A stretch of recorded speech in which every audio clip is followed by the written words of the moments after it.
여러분 안녕하십니까? 계속해서 원주에서 전해드립니다. 오대산 사고본 조선 왕조실록과 의궤가 오는 10월쯤 제자리인 평창 오대산으로 돌아올 것으로 보입니다.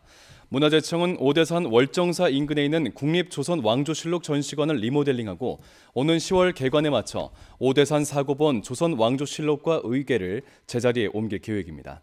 유네스코 세계기록유산에 등재된 오대산 사고본 조선 왕조실록 의궤가 110년 만에 고향인 평창 오대산으로 돌아옴에 따라 평창군은 강원대학교 산학협력단과 함께 지역 축제 개최 등 문화재 활용을 위한 용역에 착수했습니다.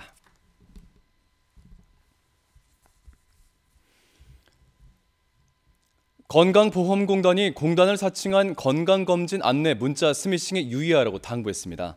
공단은 최근 건보공단 홈페이지 주소와 다른 URL을 안내하면서 건강검진 보고서를 보낸다는 내용으로 문자형 피싱, 스미싱이 퍼지고 있다며 이미 접속해 개인정보를 입력했다면 인터넷진흥원 불법 스팸 대응센터 국번 없이 118로 신고해달라고 설명했습니다.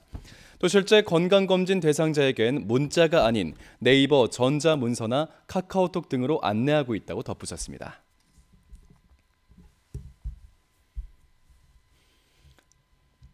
중대재해처벌법이 처음 시행된 지난해 강원도 내 사망사고가 중처법 시행 전보다 오히려 12% 늘어난 것으로 파악됐습니다. 지난해 도내에서 업무 중 사고로 인한 사망자는 38명으로 2021년 34명보다 4명, 11.7%가량 늘었고 이 가운데 절반인 19명은 건설 현장 사망자인 것으로 조사됐습니다.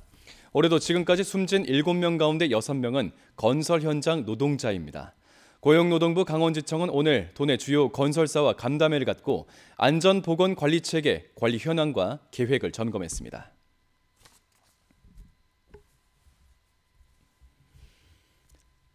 원주시 북부권의 노인 복지 수요를 감당할 북원 노인 종합복지관이 다음 달에 문을 엽니다. 밥상 공동체 복지재단과 원주시가 협력해 태장 이동 행정복지센터 옆에 연면적 2,800여 제곱미터 규모로 지어진 이 복지관은 물리치료실과 건강관리실 등 건강 관련 시설과 함께 요리교실과 정보화실 등 각종 프로그램을 진행할 수 있도록 시설을 갖췄습니다. 또 노인들의 디지털 기기 접근성을 높이도록 시니어 스마트 센터도 갖추고 있으며 북원 노인 종합복지관은 다음 달 16일에 문을 엽니다.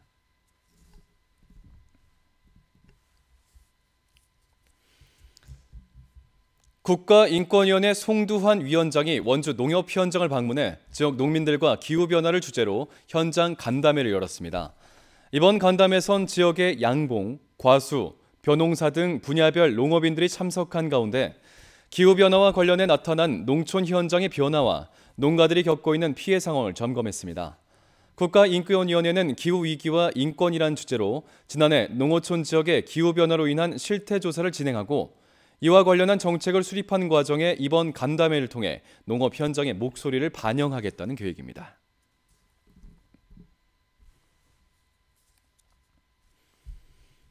원주시 의회의 파행이 일주일째 이어지고 있습니다. 원주시 의회는 오늘 오전 세개 상임위가 예정돼 있었지만 국힘과 민주당 양당 의원들이 원주시청 규탄 피켓을 이유로 충돌하면서 열리지 못했습니다. 민주당 의원들은 기자회견을 열고 이번 임시의 파행이 그 원인은 정치적인 이유로 상임위 진행을 거부한 국힘 의원들과 절차와 과정을 무시한 원주시의 졸속 행정에 있다며 예산안을 처리하고 재발 방지 대책을 세우라고 촉구했습니다.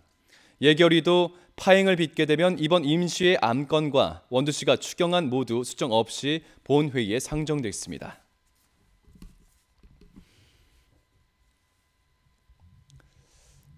영월군이 지역화폐인 별빛 고운카드 인센티브 비율을 5월 한 달 동안 10%로 늘립니다. 현행은 사용액의 5%를 지역화폐 충전액으로 돌려받는 인센티브가 적용되고 있지만 다음 달은 10%로 늘리고 월 한도액은 60만 원으로 유지합니다. 또 올해 중엔 휴가철인 7월과 8월, 추석이 있는 9월, 군민의 날이 있는 11월에도 10% 인센티브를 지급하겠다는 계획입니다. 오는 10월에 준공할 횡성읍 365 체험관에 공동 육아 나눔터가 조성되겠습니다. 횡성군은 여성가족부로부터 8,400만 원을 지원받아 횡성읍 365 체험관 2층에 공동 육아 나눔터를 새롭게 조성하겠다고 밝혔습니다. 해당 육아 나눔터는 가족센터와 횡성읍 행정복지센터에 있는 기존 2개 육아 나눔터 중 가족센터 위치한 나눔터가 리모델링돼 옮겨지게 됐습니다.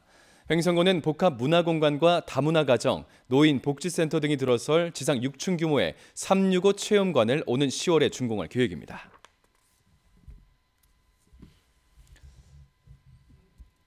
강원도가 과학기술정보통신부 공모사업에 선정돼 인공지능으로 산불을 조기에 감지하는 실증 사업을 추진합니다. 강원도는 국비 26억 원을 투입해 18개 시군에 설치된 200여 대 산불 감시 CCTV에 AI 딥러닝 기술을 적용해 24시간 연기를 감지하고 자동으로 상황실에 알리는 초기 대응 시스템을 구축합니다. 또 산불 발생 시 위치와 기상 상황 등의 정보를 종합적으로 제공해 초기 대응의 골든타임을 확보하고 발화 주변 CCTV가 없을 경우 드론을 운영해 영상을 전송하는 등 감시 체계를 고도화할 계획입니다. 뉴스를 마칩니다. 고맙습니다.